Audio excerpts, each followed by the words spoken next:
प्यारे विद्यार्थियों, मैं अशोक कुमार छाछिया, सहायक आचार्य राजनीति विज्ञान, LBS राजकीय महाविद्यालय कोटपुतली। बच्चों, आज का अपना विषय है भारत की न्यायपालिका, जो सेकंड ईयर का सेकंड पेपर है। सर्वोच्च न्यायालय का गठन। संविधान के अनुसार भारत की शीर्ष न्यायपालिका यहाँ का सर्वोच्च न्यायालय है। संविधान के अनुसार इसमें एक मुख्य न्यायाधीश तथा 7 अन्य न्यायाधीश होते हैं। संसद कानून द्वारा न्यायाधीशों की संख्या में परिवर्तन कर सकती है, बढ़ोतरी भी कर सकती है।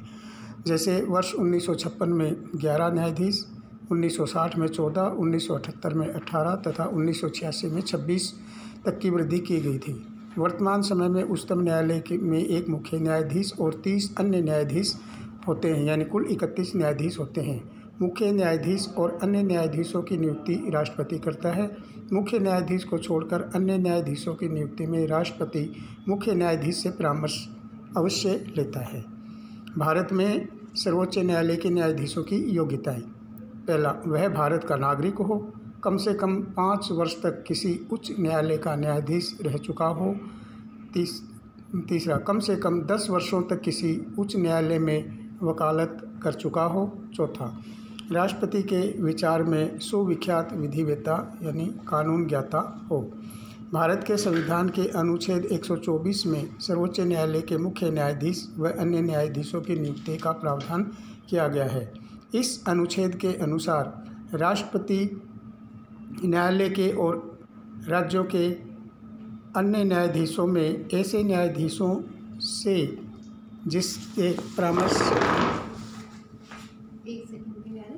करना वह आवश्यक है।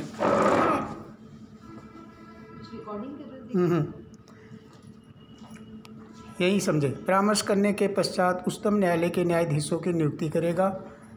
इसी अनुच्छेद में वह यह भी कहा गया है कि मुख्य न्यायाधीश से भिन्न किसी न्यायाधीश की नियुक्ति में भारत के मुख्य न्यायाधीश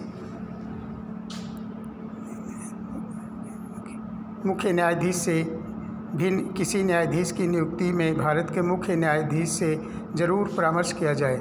संविधान में उच्चतम न्यायालय के मुख्य न्यायाधीश की नियुक्ति के संबंध में अलग से कोई प्रावधान नहीं किया गया है। कार्यकाल तथा वेतन। सर्वोच्च न्यायालय का एक मुख्य न्यायाधीश तथा अन्य न्यायाधीश 65 वर्ष की आयु तक अपने पद पर बने रह सकते हैं। सेकंड, 65 वर्ष की आयु के पूर्व भी वे राष्ट्रपति को अपना त्यागपत्र देकर पदमुक्त हो सकते हैं। थर्ड, राष्ट्रपति उनको अवकाश प्राप्ति से पूर्व भी संसद द्वारा पारित महाभियोग प्रस्ताव के द्वारा पद से हटा सकते हैं। अभी तक इस प्रक्रिया के द्वारा सर्वोच्च न्यायालय या उच्च न्यायालय के किसी भी न्यायाधीश को पद से हटाया नहीं गया है। 4, सर्वोच्च न्यायालय के मुख्य न्यायाधीश का वेतन 1 लाख रुपये प्रतिमाह तथा अन्य न्यायाधीशों का वेतन 90,000 रुपये प्रतिमाह निर्धारित किया गया है। 5, सर्वोच्च न्यायालय के वेतन तथा भत्ते भारत की संचित निधि पर भारित हैं। सामान्य परिस्थितियों में न्यायाधीशों के कार्यकाल में उनके वेतन एवं भत्ते कम नहीं किए जा सकते। उच्चतम न्यायालय के अधिकार क्षेत्र। सर्वोच्च न्यायालय के अधिकार क्षेत्र को 5 वर्गों में बांटा गया है, अर्थात बांटा जा सकता है। पहला है प्रारंभिक क्षेत्राधिकार। उच्चतम न्यायालय की आंतरिक अधिकारिता संविधान के अनुच्छेद 131 पर वर्णित की गई है। प्रारंभिक क्षेत्राधिकार का अर्थ है ऐसे मुकदमे जो किसी दूसरे न्यायालय में न जाकर सीधे सर्वोच्च न्यायालय में जाते हैं। जैसे एक भारत सरकार तथा एक या एक से अधिक राज्यों के बीच उत्पन्न विवाद।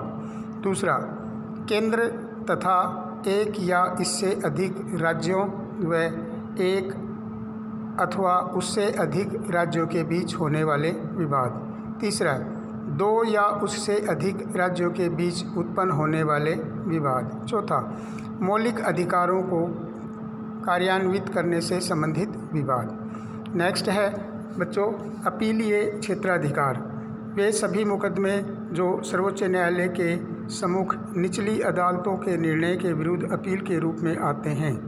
अपीलीय क्षेत्राधिकार के अंतर्गत आते हैं। इसके अंतर्गत 3 तरह की अपीलें सुनी जा सकती हैं: संवैधानिक, फौजदारी तथा दीवानी। पहला है, संवैधानिक मामलों में सर्वोच्च न्यायालय किसी राज्य के उच्च न्यायालय की अपील तब सुन सकता है जब वह इस बात को प्रस्तावित कर दे कि इस मामले में कोई विशेष वैधानिक विषय है जिनकी व्याख्या सर्वोच्च न्यायालय में होना आवश्यक है। सर्वोच्च न्यायालय स्वयं में इसी प्रकार का प्रमाण पत्र देकर अपील के लिए अनुमति दे सकता है। सेकंड बी, फौजदारी अभियोग में सर्वोच्च न्यायालय में उच्च न्यायालय के निर्णय, अंतिम आदेश अथवा दंड के विरुद्ध अपील तभी की जा सकती है यदि उच्च न्यायालय प्रमाणित कर दे कि इस पर निर्णय सर्वोच्च न्यायालय द्वारा ही दिया जाना आवश्यक है।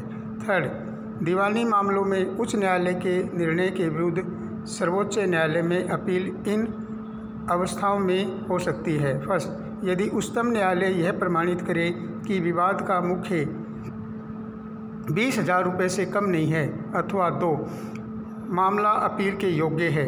3, उच्च न्यायालय स्वयं में फौजी अदालतों को छोड़कर अन्य किसी न्यायालय के विरुद्ध अपील करने की विशेष अनुमति दे सकता है। परामर्श संबंधी क्षेत्राधिकार।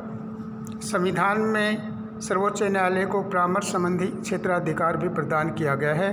अनुच्छेद 143 के अनुसार यदि किसी समय पर राष्ट्रपति को यह प्रतीत हो कि विधि या तथ्य का कोई ऐसा प्रश्न उपस्थित हुआ है जो सार्वजनिक महत्व का है, तो उक्त प्रश्न पर सर्वोच्च न्यायालय परामर्श मांग सकता है। सर्वोच्च न्यायालय द्वारा दिए गए इस परामर्श को स्वीकार करना या न करना राष्ट्रपति की इच्छा पर निर्भर करता है। अभिलेख न्यायालय। सर्वोच्च न्यायालय एक अभिलेख न्यायालय के रूप में कार्य कर सकता है। इसका अर्थ है कि इसके द्वारा सभी निर्णय को प्रकाशित किया गया है तथा अन्य मुकदमों में इसका हवाला दिया जा सकता है। संविधान का अनुच्छेद 129 घोषित करता है कि सर्वोच्च न्यायालय अभिलेख न्यायालय होगा और उनको अपनी अवमानना के लिए दंड देने की शक्ति सहित ऐसे न्यायालय की सभी शक्तियाँ प्राप्त होंगी। रिट न्यायालय। मूल अधिकार के प्रवर्तन के लिए उच्चतम न्यायालय तथा उच्च न्यायालय को रिट अधिकारिता प्राप्त है। अनुच्छेद 32 के तहत प्राप्त इस अधिकारिता का प्रयोग सर्वोच्च न्यायालय नागरिकों के मौलिक अधिकारों के हनन की स्थिति में राज्य के विरुद्ध उपचार प्रदान करने के लिए करता है। उच्चतम न्यायालय की इस अधिकारिता को कभी कभी उसकी आरंभिक अधिकारिता माना जाता है। यह इस अर्थ में आरंभिक है कि व्यक्ति पक्षकार को उच्चतम न्यायालय को याचिका प्रस्तुत करके अध्यादेश करने का अधिकार है। उसे इस न्यायालय में अपील के माध्यम से आने की ज़रूरत नहीं है। तो बच्चों, इस तरह से आज का अपना टॉपिक यहीं समाप्त होता है। नेक्स्ट अपना रहेगा राज्यों के उच्चतम न्यायालय यानी राज्यों के उच्च न्यायालय। थैंक यू, धन्यवाद।